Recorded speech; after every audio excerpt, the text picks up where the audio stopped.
Hey everybody, I'm Asian Funk. Welcome back to my channel. In this video, I'm joined by two very special guests. They have appeared on numerous best of cosplay and top 10 lists in the last couple of years.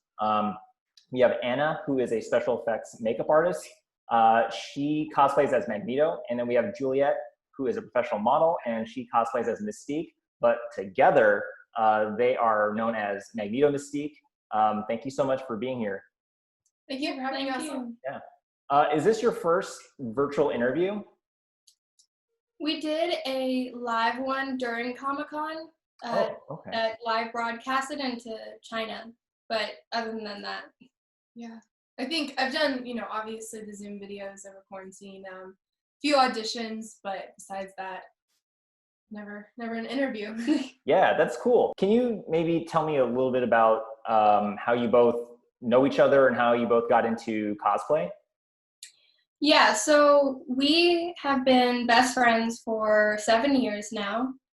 We went to school together, and we were both always obsessed with Marvel, and we watched the movies together. We would always see every movie together, like right when it came out, opening night. And when we decided to go to Comic-Con, we of course wanted to cosplay together because I don't know, it seemed more fun to be a duo than separate, so that way all the pictures could be together, and stuff like that. I had also recently got into special effects makeup, and I wanted to do that, and so that's when we decided to do the Quicksilver cosplays. Oh, I don't think I've seen those. Yeah, so I was the X-Men Quicksilver, and she was the Age of Ultron Quicksilver. Oh, that's cool. Yeah, and we did it where the first day we just went as the Quicksilvers, and then I think by the Sunday she did an excellent FX on the costume itself of bullet wounds and in the pattern of the movie. That's hilarious. And so from day to day, I think Thursday we went normally, and then by Sunday I was shot, and people would come up and be like, what happened? You saw me the other day, what happened? Or, so good. We got some fun comments on that. Yeah. I hope that on that day too, like one of you was laying on the ground and the other one was like, that's hilarious. I love that. We did the Marvel costume contest. At the time, we were quite a bit younger, so we did the juniors costume contest, and when she went up on stage, she did the whole and then just fell over. And then I actually fell over on stage, and there was like a gasp from the audience. It was pretty fun. That is amazing. I really hope there's a video of that somewhere. So why, I guess because I haven't seen that, I really will look that up. Can you tell me, how do you choose the characters that you're going to cosplay as? Is it like because you saw it in a movie, or is it because you want to find a character that you can do it with each other? Can you tell me a little bit about how you pick the characters? Well, a large factor is that we're doing it together. Usually what I do, or what we'll do, is we go on FaceTime, or if we're in person, and we go through duos of characters, and we have kind of a checklist because I want to test my skills in costume making along with special effects, so it has to have that challenge element, that element, and then it also has to be doable. Right. Yeah, that totally makes sense. Is there a character or a costume that you tried to do and then realized it was too difficult? I don't know if we tried to do anything, but I have wanted to do a mid-transformation, similar to the Mystique mid-transformation, Venom and Carnage. So, she would be Venom and I would be Carnage, and I have ideas of how to do that, but overall it's a pretty daring task. Yeah. Whenever there was an idea, we would, like she said, go through it and kind of hypothesize and say, how could we do that? What would the input from, like, do people want to see that? Mm-hmm. Is that popular? Is it recognizable? Right. And so if there's a problem or if there's an issue with the idea, then it would stop at that point, instead of, trying to make it and then realizing it. Yeah, because usually, and what I'll do is once we kind of decide on one, I go and sketch it and design it. And if I can't design it and I can't sketch it, then I can't create it. So I go through that, and that's really the first step into actually starting the creation process. Gotcha.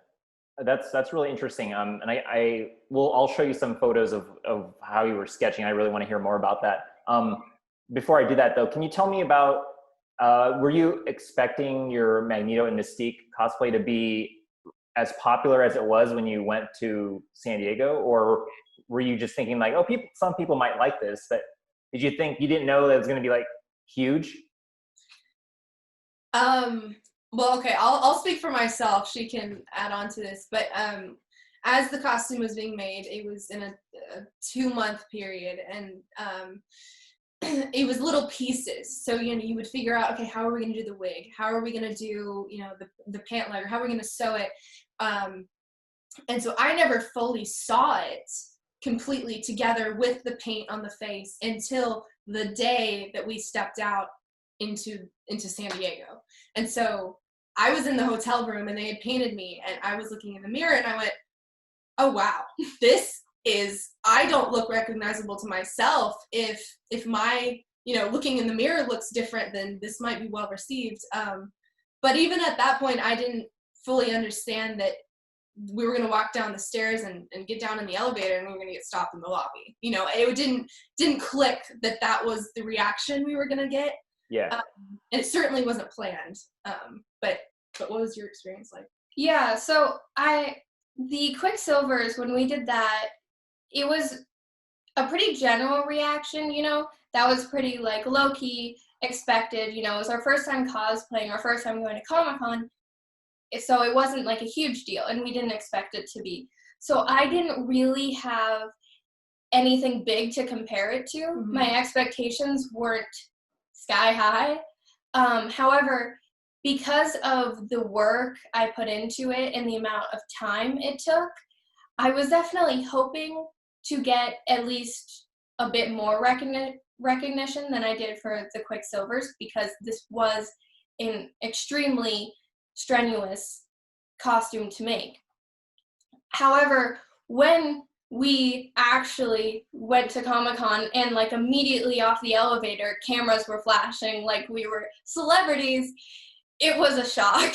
Yeah. It wasn't like I hoped for recognition, but what we got was nothing I could ever think of. The fact that we had Associated Press take photos and stuff like that, eventually, especially the second year when we cosplayed.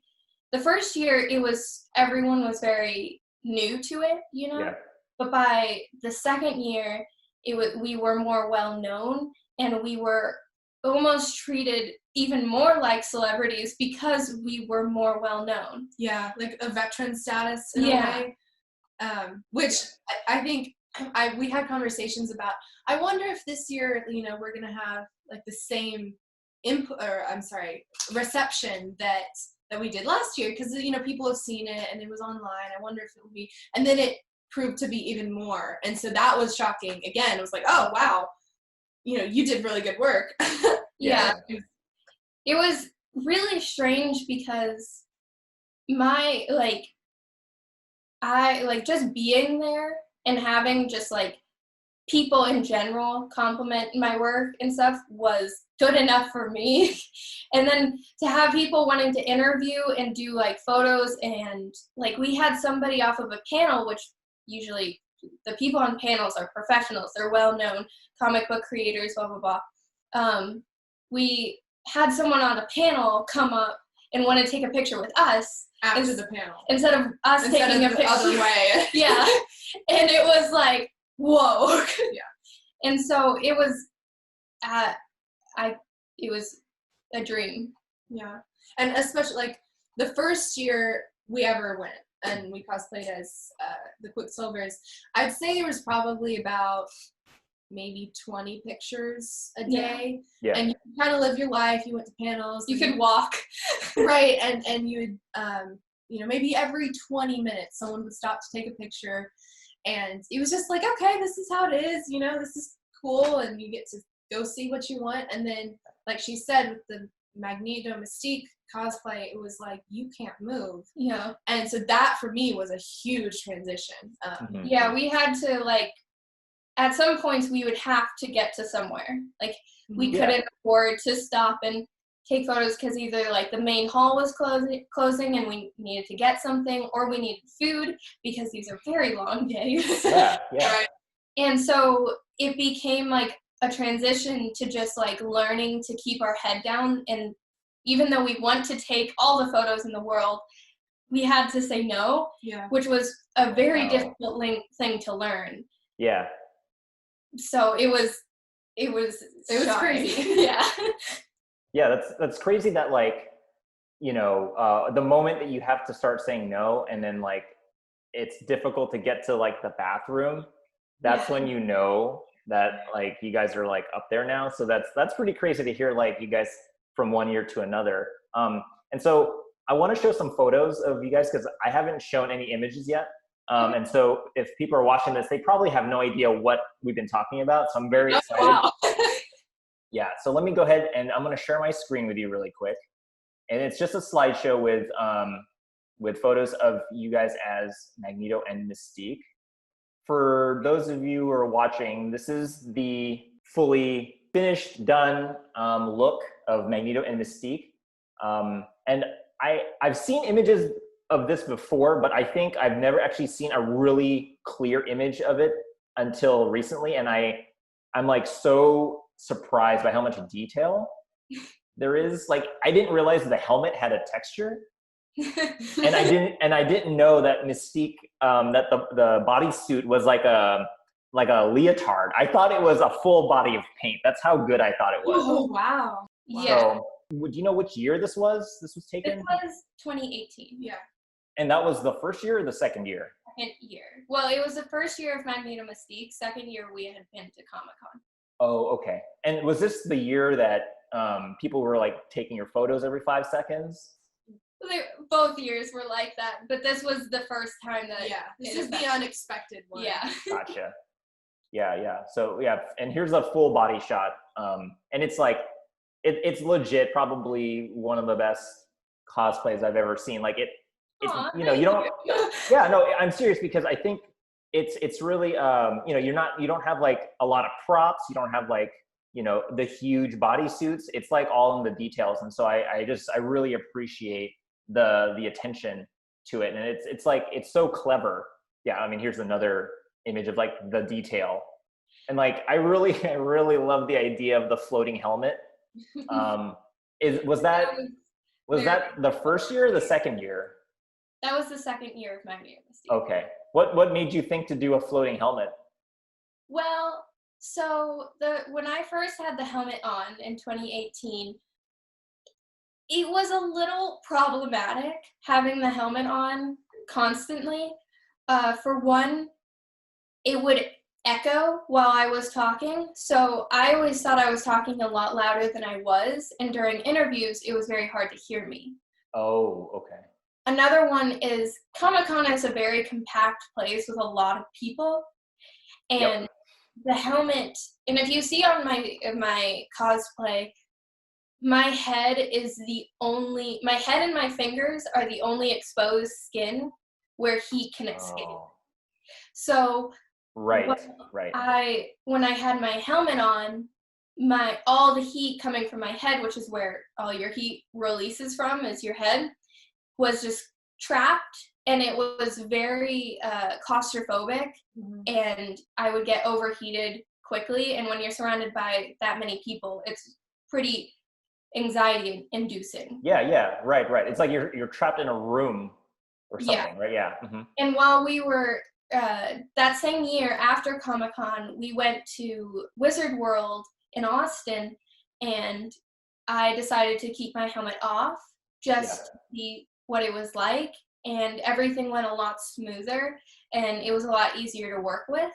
So when Comic-Con came up the year after, I decided to have my helmet off, but figure out a way to still have it a main part of the cosplay. And because Magneto controls metal, and that was this whole thing, is he could pull his helmet off and on and all that, I decided to do the floating helmet trick.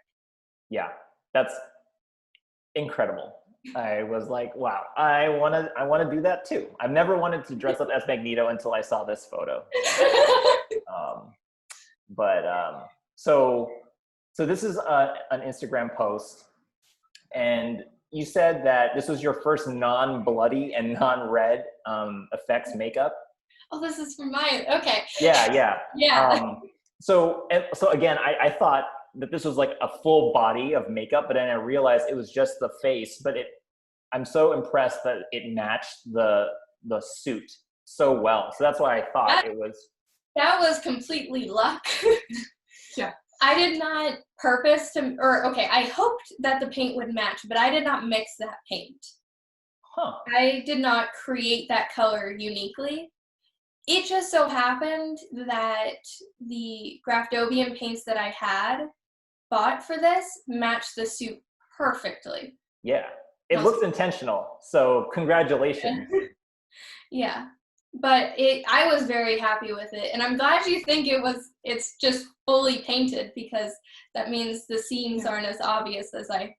Yeah, as we know what the costume's like. We see it painted on every morning, and so whenever I look at the image, I see the seams, I see the suit. Right. So it's really cool to hear other people don't. Well, yeah, and it's crazy because when you photograph it, you can't tell it's a suit. So it photographs really well, which is, I guess, the only thing that matters, is if people can't tell it's a suit, then you guys did an amazing job. Yeah, definitely, especially in the second year, we realized how important photos were and coming up, because, well, yes, the people see us there, only a certain amount of people get to go to Comic-Con. Yeah. And we realized a lot of our audience was online. And so by the second year, we really focused on making sure everything was very camera ready, as long as also with in-person ready. Yeah. That makes total sense. Like, you guys are, your second year, so you kind of know the do's and don'ts, and you guys figure out how to have maximum exposure and stuff. So that's pretty cool. So just for people who don't know who Magneto and Mystique are, so these are the images that you based your cosplays on. And I thought that your caption about how you wanted to always be accurate, but on Mystique you didn't have the yellow eyes, and I didn't even realize that that her eyes were yellow until you mentioned that. Is there a reason why you didn't want to? Was it because you'd have to wear contacts? Is that? Yeah. So when you do special effects makeup, contacts is something you always have to keep into account, because, well, I agree that contacts can really raise the special effects to a next level. Contacts can be very dangerous, especially if they're not prescription, because they have to fit to your eye, and you only have one set of eyes, and if you harm them, there's no going back.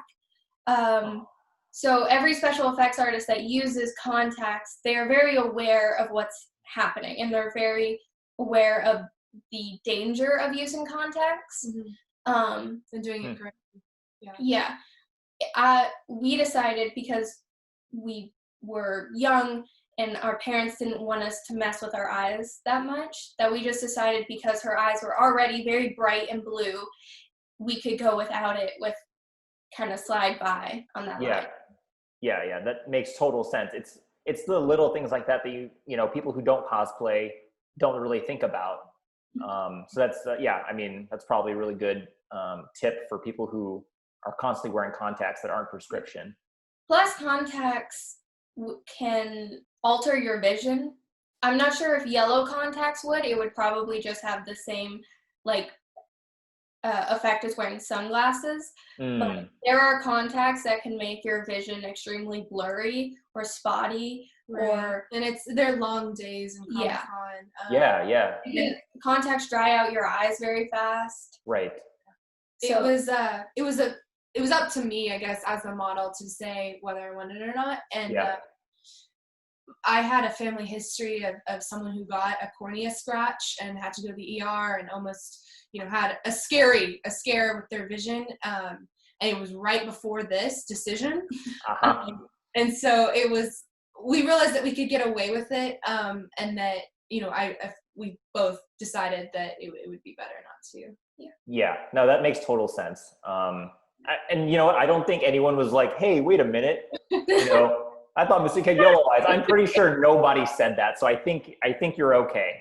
It's funny you say that. On a Reddit, we trended on Reddit for a little while, and there were people in the comments saying like, "Perfect, except for the eye. Where's the eye?" And, jeez. It was fine. It didn't bother us, but we knew it was going to happen, especially since if you look at that picture of Mystique, the movie accurate Mystique, is the yellow goes to the corners of each eye and it's not surrounded by the iris. Like it's not just the iris and the pupil. Yeah, it's the whole eyeball. Yeah, which you can't. It's very difficult to do.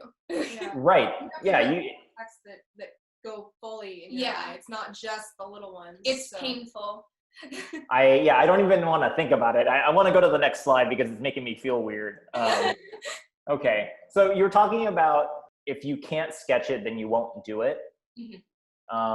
So here are the sketches for Magneto and Mystique, and I think that's a really good rule of thumb because if you can't visualize it, then you might as well go to something that you can because the results are almost exactly the way you sketched it, which is incredible.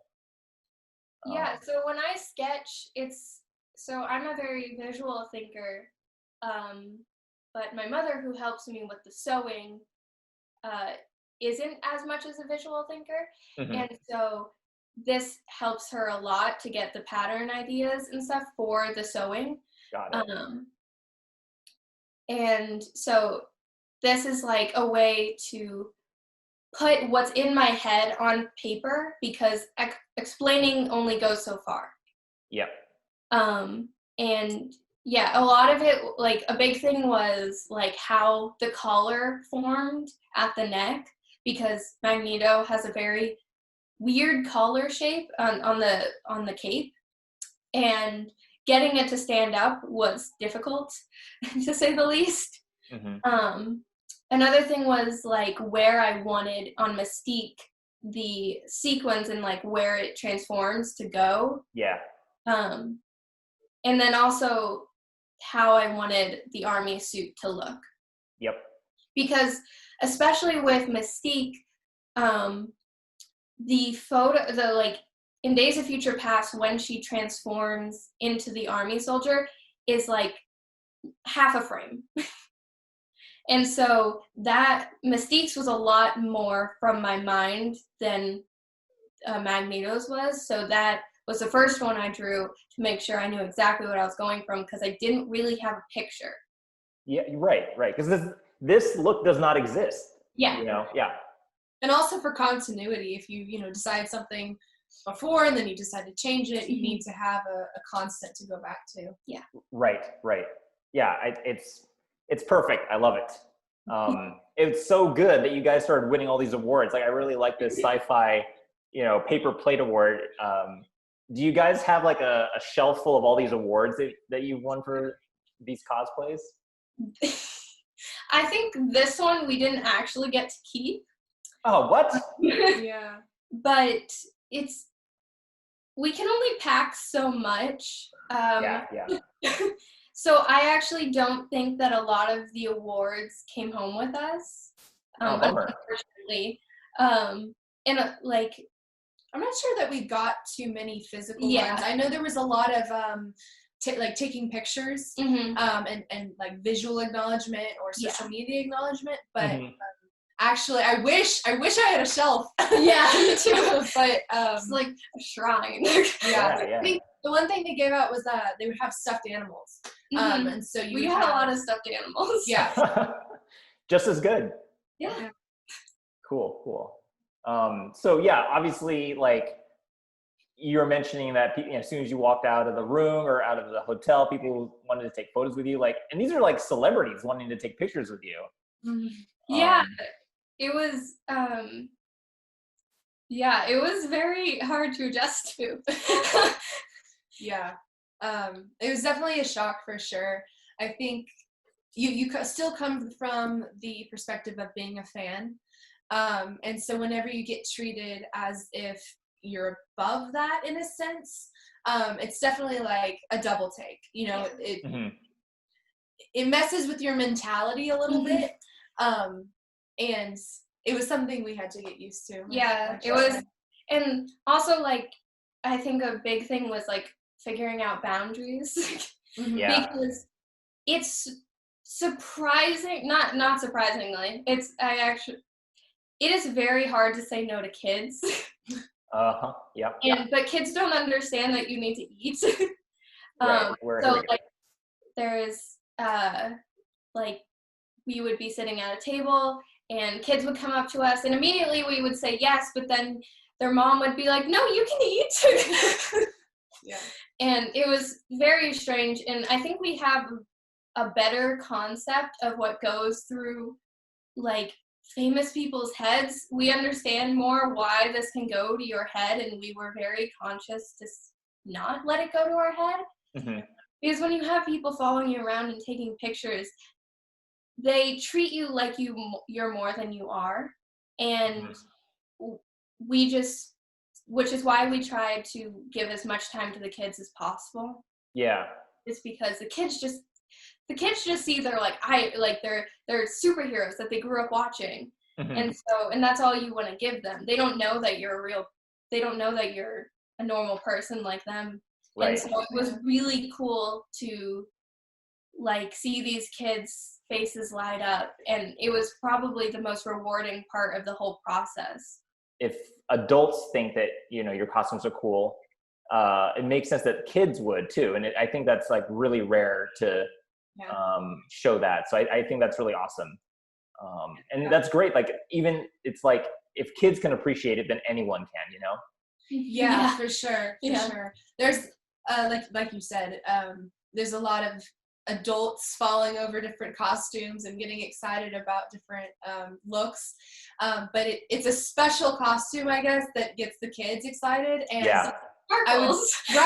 And the blue and the sparkles would catch their attention, and I remember if I was turning this way and they only saw my real face, like the non-blue part of my face, they would kind of just keep going. But the moment I turned my head, it was like the kid would go, oh my gosh, Oh, that's right. That's right. I never thought of that. I never thought. That's funny because there are no photos of you from just one side, so that makes total sense. Yeah, we had a lot of people come up to her and be like, oh, I thought you were just a soldier. Yeah. Oh, for sure. Because you could hide hilarious. That's right. That's right. Oh, man, that's amazing. Or they would think I was just Mystique. Yeah. And then they would, walk around or move my head, and they would go, whoa. Yeah. Right. Yeah. Well, that's great because that's the effect, right? You want the effect of you shifting, and that's exactly what's happening. So yeah, the freak out is. I think that's a compliment. It was fun to watch as the person modeling it. It was kind of a funny.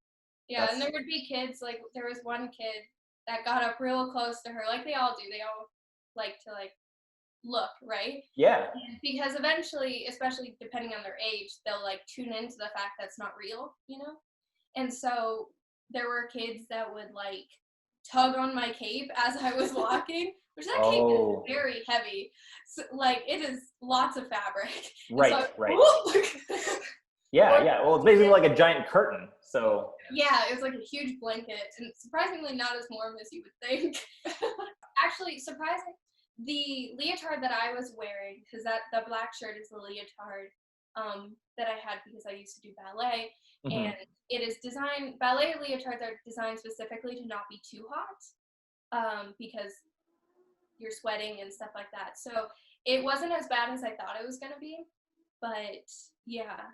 But there would be kids that would come up to her and try and pick off the sequins. Yeah.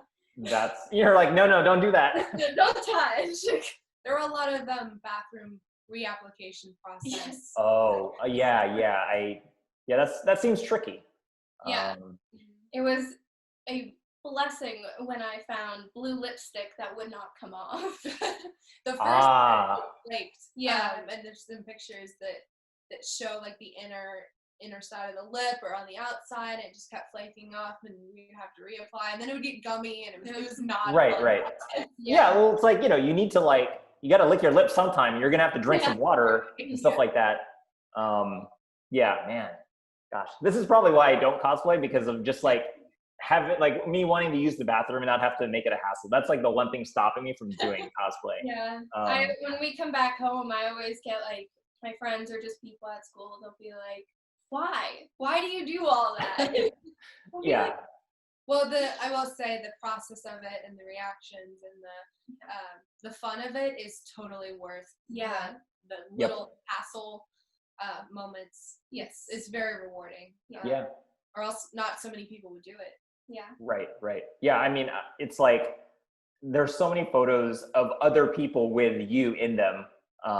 And this is one of my favorite pictures.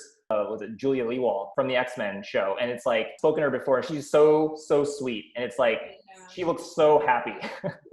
Yeah, she was very excited. It was really sweet. Yeah, it was honoring, because it was like, wow, we're getting to have this interaction with you, and you've done so much work in it, and we're just fans, but at the same time you're approaching us and interested in our work too. So it was kind of like an artist exchange. Yeah. I know, it's awesome. It's like backstage. It's like celebrities meeting each other. And also, this is one of my other favorite photos. So the guy who is Juggernaut, he lives in the Bay Area. And so I interviewed him a little bit ago, and then I didn't realize that he had met you guys before. Oh. So I was just like, of course it makes sense, because he has the best Juggernaut I've ever seen. Of course he would be with the best Mystique and the best Magneto. And I was just like, it's a small world. That's funny. Yeah, it is. The cosplay community is a very small world. Yeah. Mm-hmm. It helps that everyone's so nice in it. Yeah, I know. It seems like a very fun group. I don't think we've met a single cosplayer that was rude or mean or unpleasant whatsoever. Yeah, they're all incredibly friendly, love the same things that you're into. Very supportive. Yeah. It's very much we support you, you support us. It's passing it on. Yeah. Yeah. No, that's really good to hear. And I've heard that the same thing, where everyone's just really awesome. Yeah, that's why a big reason we kept going back to Comic-Con is we would leave, and we would after we got over how tired we were, we would go home, and after a few weeks we would be like, I miss our people. Yeah. It felt like being in our world, because growing up loving Marvel, especially as females, it's not as popular as you would think. And so it was really, which is why we became friends, is we immediately had that connection, and it was something that we only really found in each other. We didn't have a lot of friends that liked Marvel as much as we did, and so when we went to Comic-Con, being surrounded by people just like us was amazing. Yeah, there's a huge sense of belonging there. Yeah. That's just in the community, in the crowds, in the people that you talk to, in the panels. It's just, and everything is so peaceful. All the people are so peaceful, because when we went for the first time, we were worried about the lines and the crowds and everything. Mm-hmm. But regardless of how many people are there, it really doesn't feel crowded. Yeah. It's strange. Because everyone, everyone kind of has their own personal bubble. They're all really nice, and it's respectful and of boundaries. And it's everyone there doesn't like to be super close and super extroverted. Yeah. So it feels less crowded. That's very interesting, because that from the photos and videos, it just looks like there's so many people. Yeah. Yes. Technically there is. Yeah. Heat-wise, there are. Oh, yeah. I know. I've been to San Diego before, and I know how many people, and it's okay, I get it. Yeah, we'll step outside, and because San Diego always has beautiful weather, so we'll step outside, and it's like being hit with a fan. Oh yeah, you're like, yes, I need a minute. This is the Associated Press photos you guys are talking about with Rebecca Cabbage, right? Yes. Yeah, and so like, what was it like shooting with her? It's hard to put into words. Well, okay, so the way this happened, we were taking photos and I think working with a few different videographers. Yeah, we were doing Waterhall. interviews for Screen Junkies, and Oh wow. And a gentleman approached us and said, "Do you have time to for a photo shoot?" And we said, "Well, you know, yes, of course. You know, who do you represent? Where do you want to do it? And do you have a card? Yeah, do you have a card? Yeah, right. Contact information?" And he said, "Well, I'm with the Associated Press, and we were shooting in the what was it, the hotel across the street, The Hilton. the Hilton, and you know, do you have time tomorrow?" And we were like, "Oh my God, yes, we do." We did it that day. Well, okay, so he texted our picture up to the people, and they said, "Can you get them in today, right now?" Oh wow. And so that, you know, first of all, our minds are blown already. And then, you know, we went across up to the hotel, past like layers of security, where, you know, we walk in and the security guys kind of look at us like, "Are you supposed to be here?" And the guy flashes his badge like, "Yep, they're fine." You know, so we're reeling. Everything was very quiet and still, especially coming from like Comic-Con. Yeah. Mhm. Everything was very like composed, and it was pretty nerve-wracking. It was like walking into an interview. It was. So we went up to the level where they have it at, and I think that there was a cast, like a show that was actually coming in and being photographed, and so we stood there for a small amount of time while they got did their thing, and then after that they had us come in, and we met them. They were very, very professional, very kind.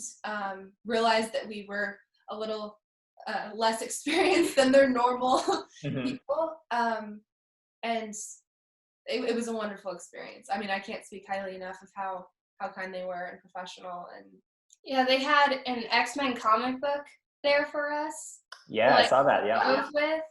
It was very. They were prepared. Yeah, it was. I think a big thing, at least I think this is for both of us, is we both are going into careers in the film industry. Mhm. So these types of photo shoots we've always seen as being for people who are very high up in the industry. Yeah. You know? And neither of us were expecting to do this. Like, this was so far out of our expectations, because taking pictures in Comic-Con, that's one thing. But the idea of actually having like a backdrop and like being posed other than our set poses that we always do, was such a glimpse into the future that we wanted to have as like while going into like the Hollywood industry. Yeah. It was dreamlike. Yeah. And that was with Rebecca Cabbage, right? When I saw those photos, I was like, okay, are these looked even more professional than the ones I've seen? And I was like, what is happening? These look, it looked like a set that you guys have been like planning for like weeks. It didn't even look like it happened like the day of. Yeah. A big thing for me, or that resulted from that, is because it's Associated Press, those photos get sold all over the world.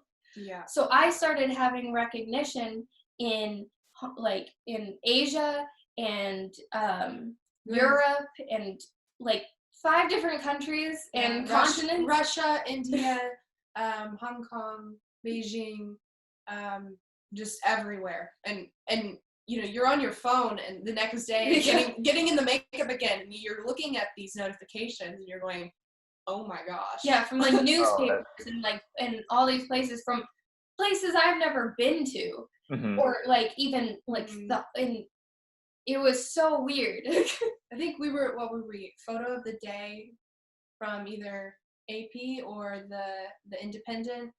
and just huge organizations, ABC, just different crazy, big networks, and it was Good Morning America. mind-blowing. What? Yeah. Have you guys been invited to conventions overseas? No. Conventions aren't really something you're usually invited to. Well, we've gotten some invitations for some in Canada and in the northeast. Yeah. A lot of it is like photographers or interviewers who are stationed in those conventions will be like, do you want to do an interview? I'm in Canada. And we're like, I see. I wish. Yeah. Right. It's like, yeah, I would, except maybe you come over here. Yeah. Yeah. That's crazy. When is the next time people are going to get to see Magneto and Mystique? Because I'm sure you guys have other characters planned, but I'm assuming that is probably your most popular one. Yes. So far. Yeah. Well, okay, so we don't have any plans for conventions at the moment. Currently, we are both working on other projects. For instance, she's acting in a film coming up. I recently just finished directing my first short film. As of right now, our time is very impacted by our pursuit for our future goals. So, and unfortunately, Comic-Con we've gotten a ton out of Comic-Con. A lot of networking, contacts, and just so much, like, you couldn't get anywhere else. Yeah. And we feel that we've gotten a lot out of Comic-Con, and we also need to investigate other places in that same genre. Mm-hmm. We kind of agreed to press pause on the Comic-Con for now and the upcoming years. But I mean, me personally, I hope to be back once we've figured out where we want to go, and for the time being, we're working through some projects and stuff like that. So we don't quite know when the next time will be. Yes. But if it helps, I'll be still posting like other special effects. We still post on MagnetoMystique and stuff like that, but an in-person sighting of us might not be for a while. Gotcha. Cool. Yeah. Where can people find you on the internet or social media? Where can they follow your work? So our cosplaying account is, or on Instagram is one word, MagnetoMystique. So the @ MagnetoMystique. And then she has an acting and modeling account. So I can be found under @JulietChevelle. And then my special effects account is Paint in Red FX, and each word has a dot between it. That's awesome. Thank you for sharing. Last question, and then we'll wrap this up. Who would you cast to play each of you in a movie about the two of you? Oh my gosh. Can I? What? I need to like look up names for that. I think I have someone I've been told I look like. Let me see. I'm gonna guess it's Amanda Seyfried. Are you looking? Let's see. From Mean Girls? No? Is that? No, I haven't gotten that one. That's interesting. Huh. I've heard I look like Maggie Lawson. She played Juliet O'Hara in Psych. Are you familiar? I'll have to look that up. Yeah. I've heard of the show. I don't know the actress. She's the detective, the blonde detective in Psych. Is she the serious one? She's the one that usually is like telling the other two guys to get it together. Is that her? I think so. Let's see. I have a person in mind, but I can't remember her name. Oh, okay. I have seen her. Yeah. Yeah. Interesting. Okay. Young age, I was told I should watch the show because there was a girl with my name who looked like me. And so I think maybe her, but she's a little older than a lot older than I am. So Interesting, huh? it might have to be like a future. Yeah. Like, right. Okay. Yeah. That's a good answer. I have the picture of the person I'm talking about. She played Ted Bundy's girlfriend in the Ted Bundy movie. Oh. It's this girl. I can't remember her name, but she's. Oh yes. She's like the niece of someone. She's like the niece of like a famous musician. Is it Claire? Oh, something Collins. Maybe it's like Emily Collins. Lily Collins. Lily, I think that's it. Wait, Yeah, she's like the niece of Phil Collins. Anyway, but yeah, okay, cool. I would agree with that. Yeah, that's pretty good casting. Yeah, Yeah, that's her. Yeah, Lily Is Collins. that right? Yeah, got it. Nice. Cool. I even looked that up. Awesome. Those were really good answers. Thank you again, the both of you, for being here. I'm super honored and excited to have been able to talk to you both. I hope that when you both are super famous and huge stars, that you remember me and that we can do another interview at some point. I hope so. Yeah, I hope you both had a good time. Yeah.